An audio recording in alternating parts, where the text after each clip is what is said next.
Hello दोस्तों। मैं हूं आपका दोस्त टीसी यानी कि तापस चैटर्जी। अक्टूबर मंथ आ गया और जो लोग हमारे दोस्त लोग जो लोग इस बार ट्वेल्थ का बोर्ड एग्ज़ाम देंगे 2025 में, मार्च 2 तारीख से अप्रॉक्सीमेटली सीबीएसई के बोर्ड एग्ज़ाम्स स्टार्ट ही हो जाते हैं। और अक्टूबर आते आते अभी आप लोगों को रियलाइज़ हो रहा होगा कि यार मेरा प्रिपरेशंस कुछ नहीं हुआ, या आपके स्कूल में जो प्री मिड टर्म या हाफ ईयरली एग्ज़ाम हुआ होगा उसमें आपका performance up to the expectation नहीं गया होगा। अभी तो एक इंडिया में नया ट्रेंड चल रहा है, लोग नॉन अटेंडिंग या नॉन स्कूलिंग कर लेते हैं कॉम्पिटिटिव एग्जाम्स की प्रिपरेशन के लिए दोस्तों। बट होता क्या है, आपके पास 2 साल होते हैं, आपके पास 4 एनसीईआरटी किताबें होती है। आपकी फिजिक्स केमिस्ट्री मैथ्स की अगर मैं बात करूं या फिजिक्स केमिस्ट्री बायोलॉजी की बात करूं, आप उतना ही नहीं कर पाते हैं। आप उतना ही कंटेंट को डाइजेस्ट नहीं कर पाते हैं, आप उतना ही कंटेंट को ठीक से कॉन्सेप्चुअली क्लियर नहीं कर पाते हैं और आप कंपटीशन की तैयारी करने लगते हैं। बिल्कुल करनी चाहिए, बट पहले आपका आधार, आपका बेस मजबूत हो जाना चाहिए, उसके बाद आप तैयारी करें। उस तरह के स्टूडेंट्स जो होते हैं बहुत ज़्यादा सफरर होते हैं, वो ना ही कॉम्पिटिटिव एग्जाम में अच्छा कर पाते हैं, ना ही अपने बोर्ड एग्जाम में अच्छा कर पाते हैं। तो उन बच्चों के लिए स्पेशली मैं कहूँगा कि आप हमारे चैनल को सब्सक्राइब कर लें और हमारे ये जो सीरीज हम लोग चला रहे हैं PYQs का, ये भी मूविंग चार्ज एंड मैग्नेटिज्म, क्योंकि मैंने लास्ट वीडियो जो डाला था क्लास 12 का वो मूविंग चार्ज एंड मैग्नेटिज्म का डाला था, इसीलिए मैंने अभी मूविंग चार्ज एंड मैग्नेटिज्म का PYQ से शुरू किया। बट आपको चैप्टर 1 से, मतलब इलेक्ट्रिक चार्जेस एंड फील्ड से लेकर सेमीकंडक्टर तक का हर चैप्टर का PYQs मिलेगा, उसका कॉन्सेप्ट जो भी उसमें इन्वॉल्व रहेगा उसका भी ब्रीफ डिस्कशन करेंगे। अगर आप इतने भी कर लेते हैं तो आप निश्चित रूप से 75% प्लस स्कोर करने के जगह पर पहुंच जाएंगे। तो चलिए ज़्यादा इधर उधर की नहीं बातें करते हुए क्लास को स्टार्ट किया जाए। हमारा आज का टॉपिक है मूविंग चार्जेस एंड मैग्नेटिज्म से रिलेटेड PYQs। चलिए क्लास को स्टार्ट करते हैं।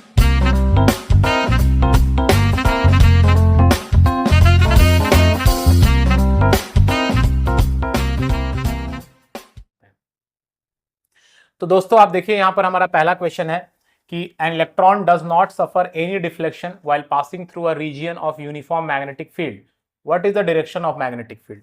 तो एक इलेक्ट्रॉन है जो कि एक मैग्नेटिक फील्ड से पास हो रहा है, लेकिन उस पर कोई भी मैग्नेटिक फोर्स नहीं लग रहा है, तभी वो डेविएशन नहीं दिखा रहा है, उसका डायरेक्शन चेंज नहीं हो रहा है।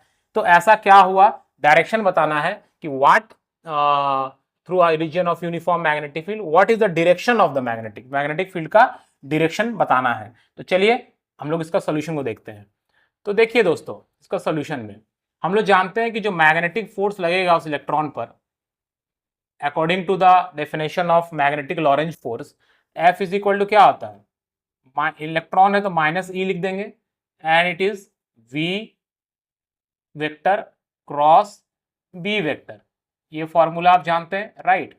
ज्यादा हड़बड़ा के कुछ करने की जरूरत नहीं है दोस्तों, आराम से धीरे धीरे भी अगर हम लोग पढ़ेंगे तो आराम से हम लोग एक सम्मानजनक नंबर स्कोर बोर्ड एग्जाम में जरूर ले आएंगे। ठीक है, बस आप लोग जुड़े रहे और धीरे धीरे चीजों को अडॉप्ट करने की कोशिश करें, सीखने की कोशिश करें। तो ये होता है मैग्नेटिक लॉरेंज फोर्स का फॉर्मूला।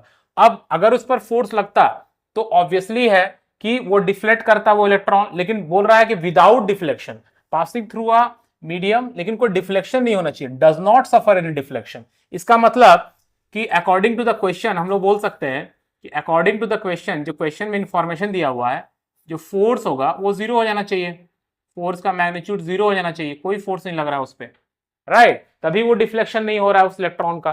तो फोर्स को जीरो होने के लिए इस एक्सप्रेशन के हिसाब से क्या होना चाहिए, फोर्स को जीरो होने के लिए इलेक्ट्रॉन का चार्ज जीरो होना चाहिए, जो कि नहीं होगा, इलेक्ट्रॉन का चार्ज तो जीरो नहीं है, उसका एक वैल्यू होता है। मैग्नेटिक फील्ड को जीरो होना पड़ेगा, बट मैग्नेटिक फील्ड तो जीरो नहीं है बिकॉज मैग्नेटिक फील्ड यहां है। तो क्या वेलोसिटी जीरो है, वेलोसिटी भी जीरो नहीं है because electron does not suffer any deflection while passing through a region, मतलब इलेक्ट्रॉन तो मूव कर रहा है। तो ये तीनों फैक्टर में से कोई जीरो नहीं है। बट हम जानते हैं कि जब cross product of two vectors रहता है दोस्तों, तो उसको हम लोग इस तरह से भी एक्सप्रेस कर सकते हैं, कैसे, -E और V B साइन थीटा, इसको ऐसे भी लिख सकते हैं, जहां पे थीटा क्या रिप्रेजेंट करेगा, थीटा रिप्रेजेंट करेगा एंगल, किसके बीच का एंगल, दो वेक्टर के बीच का एंगल। यहां पे दो वेक्टर कौन कौन है, तो angle between velocity vector and magnetic field vector, दो ही वेक्टर यहां पे है इन्वॉल्व है इस एक्सप्रेशन में। तो इन दोनों के बीच का जो एंगल बनेगा वेलोसिटी और मैग्नेटिक फील्ड का, वो थीटा है। तो अगर इस एक्सप्रेशन के हिसाब से देखें, ये तीनों पैरामीटर में से कोई भी पैरामीटर हमारा जीरो नहीं है यहाँ पे, तो क्या थीटा अगर 0 हो जाए, थीटा अगर 0 डिग्री हो जाए तो साइन 0 का वैल्यू भी 0 होता है, तो ये फोर्स का मैग्नीट्यूड 0 आ सकता है। इसका मतलब यहां पे थीटा 0 है। सो पूछ रहा है what is the direction of the magnetic field. So the magnetic field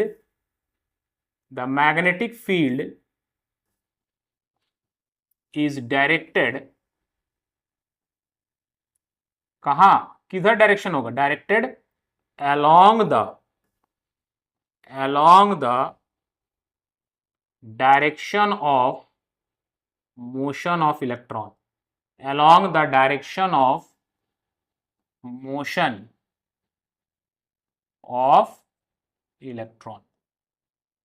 clear, concept भी क्लियर और आंसर भी क्लियर। सिर्फ हम लोग सॉल्यूशन नहीं बताएंगे, हम लोग कोशिश करेंगे कि उससे रिलेटेड जो कॉन्सेप्ट है उसको भी आपको सिखाएं, ताकि आपके टॉपिक्स भी क्लियर होते चले जाएं। ठीक है, बस आप लोग ध्यान से एक कॉपी पेन लेके बैठ जाइए और चीजों को नोट कीजिए जो मैं बता रहा हूं। देखिएगा आपके दिमाग में कॉन्सेप्ट जो है वो टन टन घंटी बजाने लगेंगे। चलिए आगे बढ़ते हैं। आई होप कि ये पहला आंसर आपका क्लियर हो गया कि अगर मैग्नेटिक फील्ड, इलेक्ट्रॉन जिधर जा रहा है उसी डायरेक्शन में रहेगा तो थीटा 0 डिग्री होगा, साइन 0 होगा, तो फोर्स, लॉरेंज फोर्स 0 हो जाएगा। ठीक है, चलिए नेक्स्ट क्वेश्चन में चलते हैं दोस्तों। हमारा नेक्स्ट क्वेश्चन क्या है कि a beam of particles projected along positive X axis, मतलब कुछ पार्टिकल्स है उसको प्रोजेक्टेड एक्स एक्सिस में प्रोजेक्ट किया गया, experiences a force due to magnetic field, उसमें मैग्नेटिक फील्ड के कारण कुछ फोर्स लगता है अलोंग द वाई एक्सिस, तो वाई एक्सिस की तरफ फोर्स लग रहा है। So what is the direction of the magnetic field, magnetic field का डायरेक्शन क्या होगा। तो चलिए एफ का फॉर्मूला क्या होता है, एफ इज इक्वल टू होता है Q V cross B, correct. अब देखिए और यहां पे beam of particle projected along X axis, positive X axis, मतलब अगर हम इस वेलोसिटी वेक्टर को लिखें, इस वेलोसिटी वेक्टर का मैग्नीट्यूड अगर v है दोस्तों, तो इसका direction along positive X axis, मतलब हम इसको वेक्टर के फॉर्म में v आई कैप लिख सकते हैं, because I cap is along the positive X axis होता है। ठीक है, और मैग्नेटिक फील्ड का डायरेक्शन हमको निकालना है, बट फोर्स जो है वो किस डायरेक्शन में लग रहा है, पॉजिटिव वाई एक्सिस में लग रहा है। ठीक है, मतलब फोर्स जो आएगा रिजल्ट वो पॉजिटिव वाई एक्सिस में लगेगा, मतलब फोर्स आना चाहिए एफ जे कैप, राइट, एफ जे कैप आना चाहिए। तो हमें पूछा जा रहा है कि मैग्नेटिक फील्ड का डायरेक्शन क्या होगा। सो अगर आपका आंसर एफ जे कैप आ रहा है, फोर्स, चार्ज का तो स्केलर क्वांटिटी होता है, और वी आई कैप है, तो हमारा बी क्या होना चाहिए, करेक्ट, यही ना बताना है, ये क्या होना चाहिए। तो हम लोग क्रॉस प्रोडक्ट में आप लोगों को बताए थे जब इस टॉपिक को पढ़ रहे थे कि आप सर्कल बना लीजिए, यहां पे आप लिख दीजिए आई, यहां लिख दीजिए जे, और यहां लिख दीजिए के। अब आप देखिए आपको आंसर क्या लाना है दोस्तों, जे। ठीक है, और आई को ऑब्वियसली के से ही मल्टीप्लाई करना होगा, बिकॉज इन तीनों में सिर्फ के ही बचा हुआ है। अगर हम यहां पर के लिखते हैं तो आई क्रॉस के क्या होगा, आई क्रॉस के एंटी क्लॉकवाइज घूमना पड़ेगा, तो माइनस जे आ जाएगा। इसका मतलब ये गलत है, हमें तो जे लाना है, पॉजिटिव वाई एक्सिस आना चाहिए फोर्स का डायरेक्शन। तो इसका मतलब हम लोग को आई को माइनस के से मल्टीप्लाई करना होगा, क्योंकि अगर आई क्रॉस के करेंगे तो माइनस जे, और पहले से एक माइनस रहेगा तो हो जाएगा जे। सो यहां पर आंसर हो जाएगा माइनस के वेक्टर। सो माइनस के वेक्टर का मतलब हो गया कि magnetic field is directed along negative z axis, magnetic field is directed along किधर होगा दोस्तों, along negative z axis। I hope ये भी आप लोगों को क्लियर हो गया कॉन्सेप्ट, क्रॉस प्रोडक्ट के कॉन्सेप्ट से आप बिल्कुल इसको आसानी से बना सकते हैं। ठीक है, चलिए नेक्स्ट क्वेश्चन की तरफ चलते हैं। नेक्स्ट क्वेश्चन क्या है हमारा कि under what condition a charge particle move undeflected in the presence of crossed electric and magnetic fields. अब सवाल यहां पे ये आता है कि crossed electric and magnetic field क्या होता है, तो चलिए इसको देखते हैं। ठीक है, crossed electric and magnetic field का मतलब है दोनों एक दूसरे पे परपेंडिकुलर होगा, मतलब अगर आप इसे मैग्नेटिक फील्ड मान रहे हैं तो ये आपका इलेक्ट्रिक फील्ड होगा। क्रॉस्ड मैग्नेटिक फील्ड और इलेक्ट्रिक फील्ड का मतलब है दोनों एक दूसरा पे परपेंडिकुलर होना चाहिए। अगर इलेक्ट्रिक मैग्नेटिक फील्ड है तो ये हमारा इलेक्ट्रिक फील्ड होगा। क्लियर? तो बोल रहा है कि एक चार्ज पार्टिकल है जो कि मूव कर रहा है क्रॉस फील्ड के थ्रू, ठीक है, लेकिन अनडिफ्लेक्टेड वो पास हो जा रहा है, वो पास हो जा रहा है, निकल जा रहा है उस पर। इसका मतलब ना इलेक्ट्रिक फील्ड के कारण फोर्स लग रहा है और जो मैग्नेटिक फील्ड के कारण फोर्स लग रहा है वो कैंसिल हो जा रहा होगा। मान लीजिए सिर्फ इलेक्ट्रिक फील्ड रहता तो इलेक्ट्रिक फील्ड के कारण उस चार्ज पर फोर्स लगता है F इज Q × E, और मैग्नेटिक फील्ड अगर रहता तो उसके कारण भी फोर्स लगता F is BQV sin theta. लेकिन यहां पर उस पर कोई फोर्स नहीं लग रहा है, इसलिए वो अनडिफ्लेक्टेड चला जा रहा है, राइट। इसका मतलब दोनों का नेट फोर्स जीरो है, तो नेट फोर्स जीरो होना चाहिए, ठीक है। अब देखिए, अगर हम लोग ये एज्यूम कर लें कि जो चार्ज पार्टिकल है वो पॉजिटिव एक्स एक्सिस में जा रहा है, तो उसको लिखेंगे VI, और मैग्नेटिक फील्ड मान लेते हैं, जस्ट एज्यूम कर ले रहे हैं, मैग्नेटिक फील्ड मान लेते हैं पॉजिटिव वाई एक्सिस में है, तो ये हो जाएगा VJ। तो हमारा जो मैग्नेटिक फोर्स लगेगा F, यहां पर M लिख दे रहे हैं, मतलब मैग्नेटिक, तो मैग्नेटिक फोर्स हो जाएगा QV क्रॉस B। ये मैग्नेटिक फील्ड निकालने के लिए हम लोग वेक्टर का क्रॉस प्रोडक्ट कर सकते हैं, V क्रॉस B। तो QV को अगर हम लिख रहे हैं VI कैप वेक्टर, जस्ट ये मान लिए, एज्यूम कर लिए हैं, और ये हो गया BJ वेक्टर। अब उस सर्कल के हिसाब से IJ को करेंगे, IJ मतलब I क्रॉस J करेंगे, फिर से सर्कल आप देख लीजिए, ये I हो गया, ये J हो गया दोस्तों, और ये हो गया K। तो I और J को क्रॉस करेंगे तो हमारा K आ जाएगा, तो ये हमारा हो जाएगा QVV या BQV, और ये आ गया K। कितना मैग्नेटिक फोर्स इस पे लगना चाहिए। अब इलेक्ट्रिक फील्ड किस डायरेक्शन में होना चाहिए ताकि ये कैंसिल हो जाए, तो इलेक्ट्रिक फील्ड जो होता है वो उधर ही फोर्स लगाता है, या तो मतलब स्ट्रेट लाइन में फोर्स लगाता है। इलेक्ट्रिक फील्ड जैसे एक पॉजिटिव चार्ज है और अगर वहां पर इलेक्ट्रिक फील्ड डायरेक्टेड है तो वो क्या करेगा, पॉजिटिव चार्ज को opposite to the direction of electric field pull करेगा। क्यों ऐसा करेगा? क्योंकि देखिए इलेक्ट्रिक फील्ड जो होता है वो पॉजिटिव से नेगेटिव जाता है। अब मान लीजिए यहां पर एक प्लस चार्ज है, तो ये क्या करेगा, इधर इसको पुल करेगा, ले जाएगा along the direction of the field, और अगर ये नेगेटिव है तो इसको इधर पुल करेगा पॉजिटिव की तरफ, मतलब डायरेक्शन ऑफ फोर्स जो होगा वो opposite to the electric field हो जाएगा। तो इलेक्ट्रिक फील्ड जो भी फोर्स लगाएगा वो अलोंग द स्ट्रेट लाइन होगा। तो मैग्नेटिक फील्ड के कारण ये फोर्स आ रहा है, तो इलेक्ट्रिक फील्ड के कारण जो फोर्स आना चाहिए F is equal to QE, sorry, electric field के कारण जो फोर्स आएगा वो आना चाहिए FE, इलेक्ट्रिक फील्ड के कारण जो फोर्स आएगा वो हो जाना चाहिए Q × E, है ना। अब इलेक्ट्रिक फील्ड को अगर हम लोग नेगेटिव Z एक्सिस में रखेंगे तो ये फोर्स आएगा QE - K। तो नेट फोर्स कितना हो जाएगा, नेट फोर्स कितना हो जाएगा, नेट फोर्स हो जाएगा BQV - QE, और ये नेट फोर्स डायरेक्टेड है अलोंग Z एक्सिस।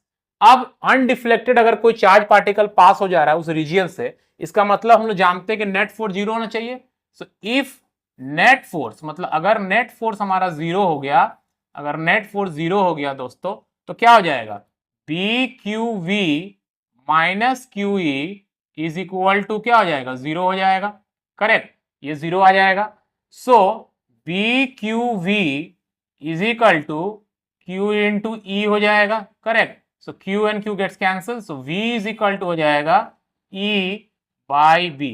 मतलब इलेक्ट्रिक फील्ड के मैग्नीट्यूड को अगर मैग्नेटिक फील्ड के मैग्नीट्यूड से हम लोग डिवाइड कर दें तो उनका जो रेशियो आएगा that will give us the velocity of the charge particle, जो कि एक क्रॉस्ड फील्ड रीजियन से, जहां पर इलेक्ट्रिक फील्ड और मैग्नेटिक फील्ड आपस में परपेंडिकुलर है, वहां से बिना डिफ्लेक्ट किए हुए ही पास कर जाएगा। तो आई होप कि ये कॉन्सेप्ट आपका क्लियर हुआ। ये कॉन्सेप्चुअली भी अच्छा क्वेश्चन है, तो इस क्वेश्चन को ठीक से आप नोट कीजिए, कॉपी में समझिए, ठीक है। चलिए फिर हम लोग आगे बढ़ते हैं नेक्स्ट क्वेश्चन की तरफ। नेक्स्ट क्वेश्चन में क्या है दोस्तों, एक फिगर दिया हुआ है, बहुत ही खूबसूरत सा फिगर है। कि यहां पर 3 चार्ज पार्टिकल है, अल्फा पार्टिकल, न्यूट्रॉन और बीटा पार्टिकल, और तीनों ही एक यूनिफॉर्म मैग्नेटिक फील्ड, क्रॉस का मतलब मैग्नेटिक फील्ड बोर्ड में के प्लेन में अंदर की तरफ डायरेक्टेड है, वहां से पास कर रहा है। तो इसका ट्रेजेक्टरी कैसा होगा, किधर मूव करेगा, ये बताना है। ठीक है, तो चलिए कैसे कैसे ये होगा बताते हैं सॉल्यूशन। ठीक है, देखिए हम लोग मान लिए अंदर की तरफ मैग्नेटिक फील्ड है बोर्ड में अंदर, सो मैग्नेटिक फील्ड को हम लोग मान लिए magnetic field vector is equal to B minus K. ठीक है, अंदर की बाहर की तरफ रहता तो प्लस के लेते हैं, नेगेटिव जेड एक्सिस ले लिए। तीनों पार्टिकल को जो है उसका वेलोसिटी एक्स एक्सिस में है। ठीक है, तो वेलोसिटी वेक्टर जो है वो आपका हो गया, वेलोसिटी वेक्टर जो है वो आपका क्या हो जाएगा, वेलोसिटी वेक्टर हो जाएगा वी आई, वेलोसिटी वेक्टर जो हो जाएगा वो हो जाएगा वी आई।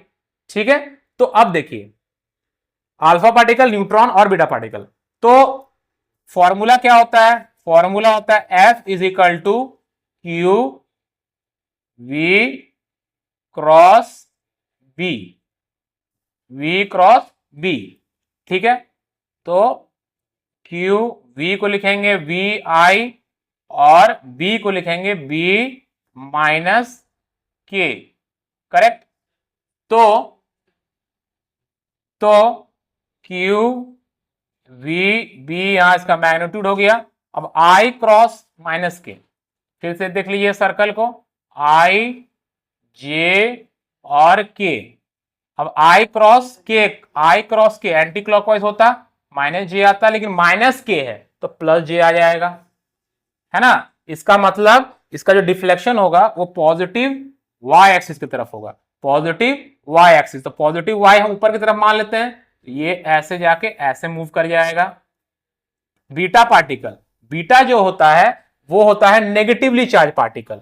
ठीक है, तो जब नेगेटिव चार्ज पार्टिकल आएगा दोस्तों तो हमारा फॉर्मूला हो जाता है minus Q V cross B, है ना। वी एक नेगेटिव चार्ज पार्टिकल के लिए चार्ज को नेगेटिव लेते हैं, तो अगर ये चार्ज नेगेटिव है तो हमारा फोर्स जो होगा वो हो जाएगा क्यू वी बी, और जे की जगह पर क्या आ जाएगा दोस्तों, जे की जगह पर माइनस जे आ जाएगा। मतलब इसका जो फोर्स लगेगा वो वाई एक्सिस में नीचे की तरफ लगेगा, मतलब वो ऐसे मूव करेगा। और ये जो सेकंड पार्टिकल था वो था न्यूट्रॉन, तो न्यूट्रॉन पर तो चार्ज ही नहीं होता है दोस्तों, तो अगर चार्ज ही नहीं होगा तो उस पर मैग्नेटिक फील्ड कोई फोर्स ही नहीं लगा पाएगा। अगर क्यू ही जीरो है तो पूरा जीरो हो जाएगा, तो ये बिना डिफ्लेक्ट किए हुए सीधा निकल जाएगा। ठीक है, तो आई होप ये कॉन्सेप्ट भी आपका क्लियर हुआ। चलिए नेक्स्ट चलते हैं, नेक्स्ट क्वेश्चन में चलते हैं। तो नेक्स्ट क्वेश्चन क्या है, नेक्स्ट क्वेश्चन है when electron enters perpendicularly in a magnetic field with velocity v, time period of revolution is t, what will be its time period if it enters the same magnetic field with a velocity 2v। तो जब कोई भी charge particle magnetic field में perpendicularly enter करता है तो हम लोग जानते हैं कि वो चार्ज पार्टिकल क्या होता है, एक सर्कुलर पाथ पे घूमता है। इसका डेरिवेशन भी हम लोगों ने किया था और इस वीडियो के डिस्क्रिप्शन में भी हम उस प्रीवियस वीडियो का लिंक डाल देंगे। मान ली क्रॉस फील्ड था, चार्ज पार्टिकल एंटर किया था और उस पर एक फोर्स लगा, मैग्नेटिक फोर्स, जो कि उसको एक सर्कुलर पाथ में घुमाने लगा, करेक्ट। और इस सर्कुलर पाथ पे जो घुमा तो इस पर जो टाइम पीरियड ऑफ रेवोल्यूशन था टी, दैट इज था 2 pi M by B Q, 2 pi M by B Q. ठीक है, 2 pi M by B Q, because 2 pi R by V था B Q by 2 pi M, तो 2 pi M by V Q. अब यहां पे देखिए बड़ा इंटरेस्टिंग है कि जो टाइम पीरियड ऑफ रेवोल्यूशन है, ठीक है, वो कहीं भी वेलोसिटी पे डिपेंड कर रहा है, वेलोसिटी यहां है नहीं है, सो वेलोसिटी इंडिपेंडेंट है ये, मतलब वेलोसिटी पे ये डिपेंड कर नहीं रहा है।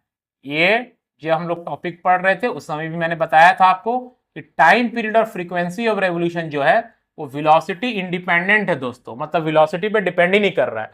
तो अगर आप एक यूनिफॉर्म मैग्नेटिक फील्ड में एंटर करते हैं perpendicularly to the magnetic field, चाहे वेलोसिटी आपका v रहे चाहे वेलोसिटी आपका 2v रहे, टाइम पीरियड जो रहेगा वो चेंज नहीं होगा। तो time period will be t, time period जो होगा वो t ही रह जाएगा, टाइम पीरियड चेंज नहीं होगा। क्यों नहीं चेंज होगा, क्योंकि टाइम पीरियड वेलोसिटी पे डिपेंड ही नहीं कर रहा है। ठीक है, क्लियर। चलिए अब हम लोग नेक्स्ट क्वेश्चन की तरफ चलते हैं। यहां पर एक फिगर दिया हुआ है, the figure shows a particle of charge Q, यहां पर एक चार्ज क्यू पार्टिकल है, ये पार्टिकल यहां पे है और ये चार्ज क्यू है, ठीक है, charge Q and mass M, इसका मास है एम, ठीक है, mass M, moving with velocity v, ये v वेलोसिटी से मूव कर रहा है, इसका वेलोसिटी हो गया v, along the X axis, X axis move कर रहा है, enter a region of uniform magnetic field, यहां पर यूनिफॉर्म मैग्नेटिक फील्ड के रीजन में घुसा, यहां तक मैग्नेटिक फील्ड नहीं है, यहां तक कोई मैग्नेटिक फील्ड नहीं है, ठीक है, ये डिस्टेंस a है, यहां तक कोई मैग्नेटिक फील्ड नहीं है, यहां पर मैग्नेटिक फील्ड है अंदर, और ये पूरा डिस्टेंस जो है वो b है, ठीक है। Find the minimum value of v का मिनिमम वैल्यू निकालना है, so that the charge q is deflected by an angle 30 degree, मतलब जैसे ही मैग्नेटिक फील्ड के अंदर घुसेगा ये ऐसे डिफ्लेक्ट कर जाएगा, तो बोल रहा है ये जो एंगल ऑफ डिफ्लेक्शन होगा ये अगर 30 डिग्री हो, उसके लिए हमें निकालना है कि v का मिनिमम वैल्यू कितना होना चाहिए। तो ये हम लोग जानते हैं, जैसे ही मैग्नेटिक फील्ड में घुसेगा तो वो एक सर्कुलर पाथ में मूव करने लगेगा, ठीक है, सर्कुलर पाथ में मूव करने लगा, तो यहां पे ये ऐसे था, ये हो जाएगा इस सर्कुलर पाथ का रेडियस, और इस डिस्टेंस, ये डिस्टेंस कितना होगा देखते हैं, ठीक है।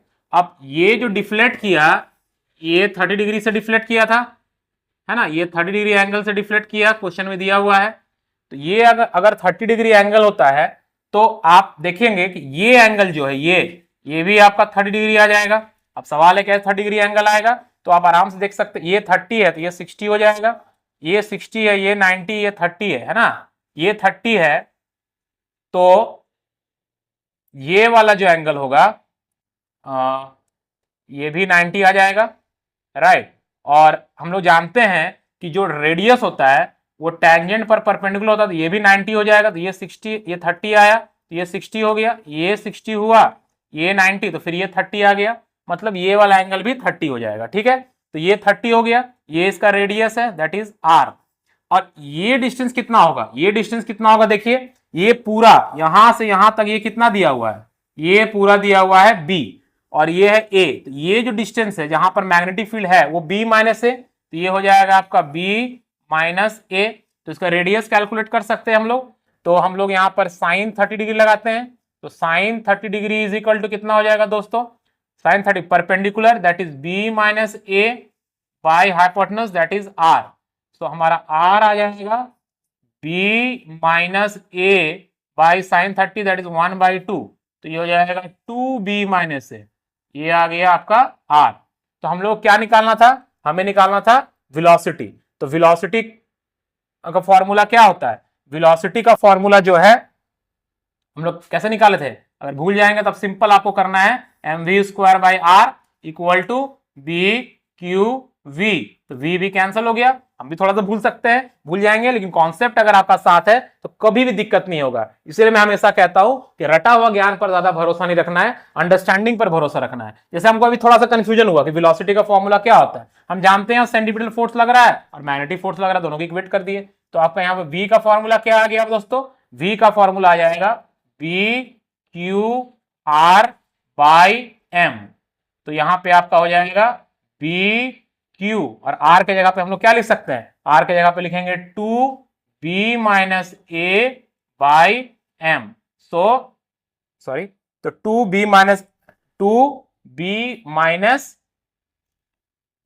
2 यहां पे आ गया, और नीचे में क्या आ जाएगा, नीचे में आ जाएगा m, तो फॉर्मूला हो जाएगा, सॉरी जो वेलोसिटी हो जाएगा वो हो जाएगा 2b q b minus a by m, this is the minimum velocity जिसके साथ वो चार्ज पार्टिकल इस मैग्नेटिक फील्ड में अगर एंटर करेगा तो वो डिफ्लेक्ट कर जाएगा, और कितना एंगल से डिफ्लेक्ट करेगा, 30 डिग्री एंगल से डिफ्लेक्ट करेगा, ठीक है। तो इस क्वेश्चन को आप थोड़ा सा ध्यान से देखेंगे, बट इन सारे क्वेश्चंस को तभी आपका कॉन्सेप्चुअली समझ पाइएगा जब आप हमारे इस प्रीवियस वीडियो को, जो कि मूविंग चार्ज एंड मैग्नेटिज्म का था, जो इसका लिंक मैं डिस्क्रिप्शन में डाल दूंगा, उसे देखिएगा, तब ये चीजें और बेटर समझ में आएगी। तो चलिए हमारे चैनल के साथ जुड़े हुए रहिए, और मैं आपसे प्रॉमिस करता हूं कि अगर आप सारे टॉपिक्स का PYQs का वीडियो को देखेंगे और ईमानदारी से उसको नोट करेंगे और प्रैक्टिस करेंगे तो आप अच्छे नंबरों से 12 पास हो जाएंगे। अगर अभी तक भी आप डायलेमा में है और उस स्टेट में है कि आपको समझ में नहीं आ रहा है कि फिजिक्स में पास कैसे करना है। चलिए मिलते हैं नेक्स्ट वीडियो में, बाय एंड टेक केयर।